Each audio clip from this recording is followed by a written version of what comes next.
Hi, if you are at the beginning of learning jewelry making, this will be the most basic 12 jewelry making tools you will need to collect at the very beginning. With these 12 tools, you will be able to finish some very simple jewelry making projects. After collecting these 12 tools, you can gradually build up your collection based on the complexity of different projects you are working on. And you can also collect some tools which will help you to achieve the result much quicker. But without these 12 tools, you will not be able to start. As these are the most basic tools, each of them doesn't cost a lot. In this video, I'm going to show you what they are for, and also I will share with you how often I replaced them in the past 20 years. Some of these tools you only need to buy it once. A lot of the tools I'm using today are from the first week when I started learning jewelry making, more than 20 years ago. Let's get started. The first thing you will need is a caliper. For the beginning level, you will need the caliper to measure the thickness of the metal piece and the diameter of the wire you're going to work with. Later on, you will need the caliper to measure the diameter of the drill bits, the ball birds, and also different type of gemstones as well, if you're interested in stone setting. To make life much easier, make sure you choose the digital one, because in that way you can just read the number much more straightforward. I am working on 8 to 10 hours daily basis. I use my digital caliper daily. So far, it only needs to be changed every 2 to 5 years. To make your digital caliper last longer, the best way to do is when you are not using it, keep it on a flat table which doesn't shake at all. What mistake I made previously was by putting it on the table where I hammer as well. So every time I hammer, the impact transfer onto my digital caliper, which shorten its life. That one lasts for 2 years and then I have to replace it. As far as I don't put the digital caliper on a table like that, it can easily last for about 5 years. Don't make my mistake. If you like this video, do you mind clicking the like button? Thank you.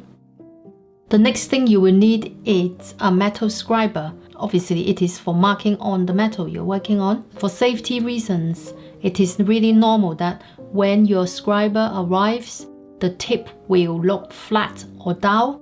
That's why before using it, you will need to sharpen the tip. And also from time to time, the tip will go down, so you will still need to sharpen it. The one I'm using here is from the first week when I started learning jewelry making. So that is definitely more than 20 years ago. And I'm still using the same one, which is this one. So I don't think I will need to replace this ever, as far as I don't lose it. The next thing you will need is a jeweler's saw with saw blades. It is for cutting the metal into the desired shape and size. I'm going to show you how to set this up. The saw blade comes in a pack like this. It normally wrapped up with a very thin brass wire. So all you do is to take it off.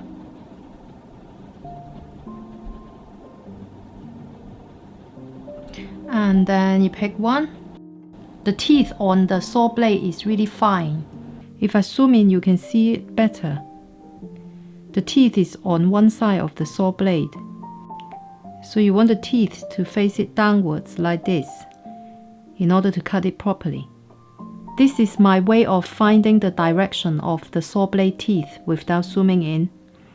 I have it gently slide on my finger like this. If it slides smoothly, then I know it is facing the wrong direction. So I need to flip it upside down. And then if I do it like this, if it catch a little bit of my skin like this, then I know it is facing the right direction. Now we come to the saw frame. You can see there are 2 screws here like this. So you open this one. With the right direction of the saw blade facing downwards, you put the top of the saw blade into this gap and then tighten this screw. Right, when it comes to the other side, open this gap slide it in. This is a basic saw frame. I'm going to show you how to tighten this one. From this angle, you can see that I am resting the saw frame against the edge of my table like this. Next, you are going to rest the end of your handle ½ an inch under your collarbone like this. Next, you push your body against the table. Make sure the other end of the saw blade is in this gap, and then you tighten the screw.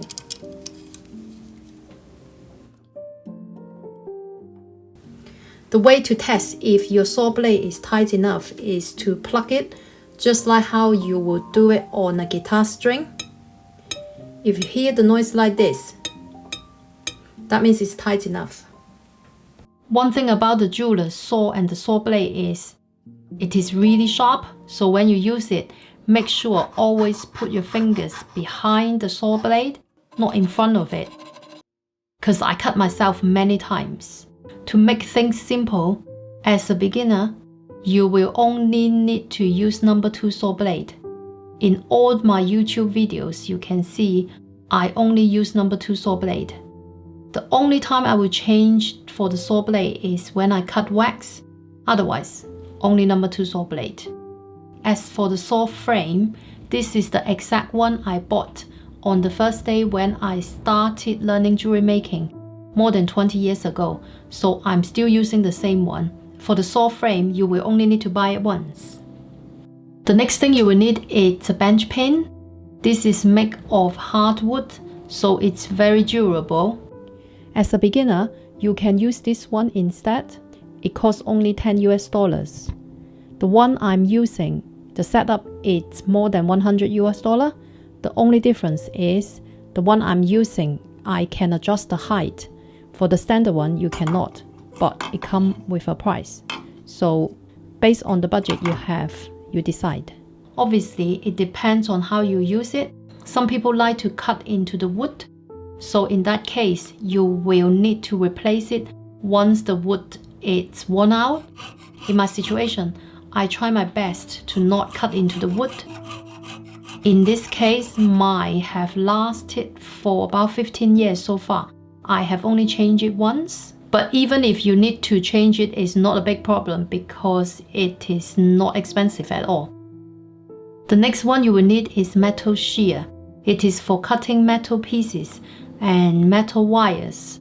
In my situation, I use the metal shear to cut up to 0.5 mm thickness for silver, gold and platinum. For wire, I use the metal shear to cut up to 1.5 mm diameter. Sometimes you can use the jeweler's saw to do it, but sometimes you can only use the metal shear to cut it, especially when it is on solder. If you want to cut the solder into small pieces, there is no way that you can do that with the jeweler's saw. So in this case, you can only use the metal shear to do it. Also, sometimes I find it's much quicker. Instead of using the jeweler's saw to cut it, I use the metal shear to cut it much faster. Again, the one I am using these days is from more than 20 years ago, so you only need to buy it once, at least for more than 20 years. When I need to change it, I will let you know. The next thing you will need is pliers.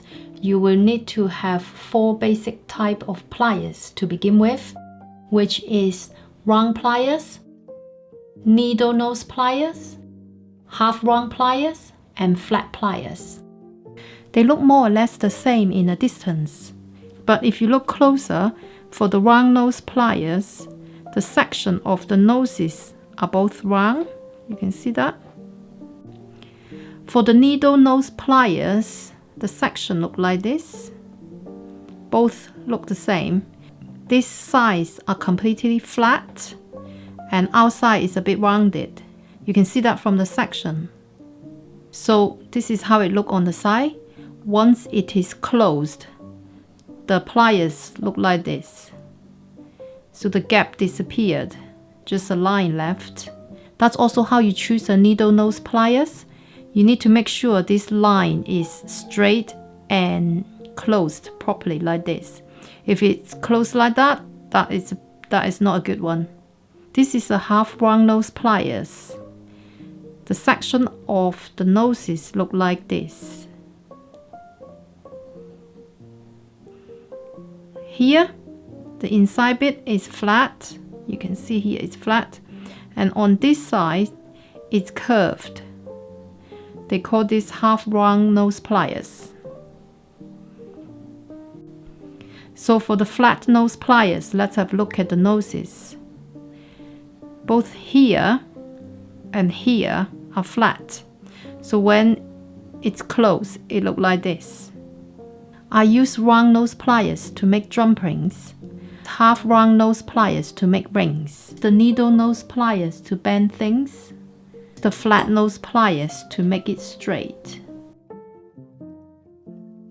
Together, the flat nose pliers and the needle nose pliers can close dumplings pretty well. The next thing you will need is a honeycomb ceramic soldering board. It works as a heat reflector during the soldering process. As far as you don't break it, you don't need to replace it. Even if you break it like what I have done, this one, what happened is I drop it onto the floor by accident. You can always sew it back with stainless steel wire and keep using it. I have a video here show you how I did it. I have all this listed in the description below if you want to have a look. The next basic thing you will need is a borax dish, borax cone, and a normal paint brush. You don't need a fancy one, the most basic one will do. Borax here acts as flux, which helps the solder to flow during the soldering process. To use it, you only need to put a drop of water onto the borax dish and then grind your cone on it until the liquid turns a little bit milky. That will be the best mixture. And then you apply it with the paint brush onto the area where you want to solder. The borax dish is made of ceramic, so as far as you don't break it, you don't need to replace it. And then for the borax cone, it depends on how often you use it. For me, I only need to change it every 5 to 6 years. This is my second cone in the past 12 years. And I still have a lot left. The next thing you will need is tweezers. And for tweezers, you will need to have two types. The first one is for picking up things precisely. For example, solder, you need to pick it up and then put it precisely on where you want the solder to go. The second one is called reverse action tweezers. It's for holding things during the soldering process. You can see that there are two pieces of wood on each side of the handle. These are for protecting your fingers during the soldering process. Otherwise, the heat will transfer from the tip all the way up to where you are holding the tweezers. But with these two pieces of wood, your fingers are well protected. The tweezers are sprung, so it allows you to squeeze the handle and the arms open. Again, this set of tweezers, I only bought it once, and I am still using the same set for the past 20 years. So you don't need to buy this very often. At some point, you might want to repair the tip of your tweezers, and I have a video here that you can check out. It shows you how to quickly repair it in about a few minutes. In that way, you don't need to buy a new one at all, because you can always repair it by yourself at home. The next one you will need is a butane gas torch. Basically, I use a kitchen torch. The difference between an expensive one and a cheap one is, based on what I found, the external lighter on the expensive one lasts longer than the one on the cheaper one. This is where the lighter is on this torch. So the solution is, whenever the external lighter worn out, just to light up with a separate torch. That's what I do. Other options involves gas bottles, different type of tubes and regulators. I think that might be a bit daunting for beginners. At least that's how I found when I first started. I found that I always worry if I put the wrong tube onto the wrong bottle or connect it to the wrong regulators. And I will always worry if a very simple mistake will lead to something very bad to happen. So I will highly recommend to use a built-in gas torch to begin with, because it's much simpler and also it doesn't cost a lot. Whenever the gas runs out, you can always refill it the same as how you refill a traditional gas lighter. I use this built-in gas torch to solder all my small jewelries like cufflinks, earrings, necklace, tie pin, lapel pin, all sorts. The next one you will need is pickle, which is for cleaning fire stain and flux residue. When choosing the pickle, make sure it is not toxic and also it is made of food grade material. It comes in the form of white powder like this. All you need to do is to add some water to dissolve it and then keep the mixture in lukewarm temperature. About how much water you need to add, you just need to follow the instruction on the package. In my situation, I use 1 tablespoon of this pickle powder and add 200 milliliter of water.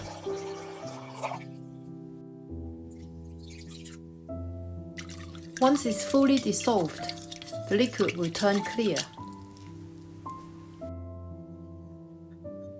I only need to change it once every 2 to 3 months. The tub I have here is half a kilo tub. I bought this 12 years ago and I still have this much left. The last basic tool you will need is sandpaper. The general guide is you will use the coarse sandpaper to take off excess material and then use the fine sandpaper to smooth the surface. A pack of sandpaper can last for a few good months. These are the most basic jewelry making tools you will need to start your projects. Later, you might be working on something much more complicated, but you will still need this on a daily basis. If you like this video, you might want to check out the one here. It's about health hazards for self-taught jewelers. I will see you in the next video. Bye!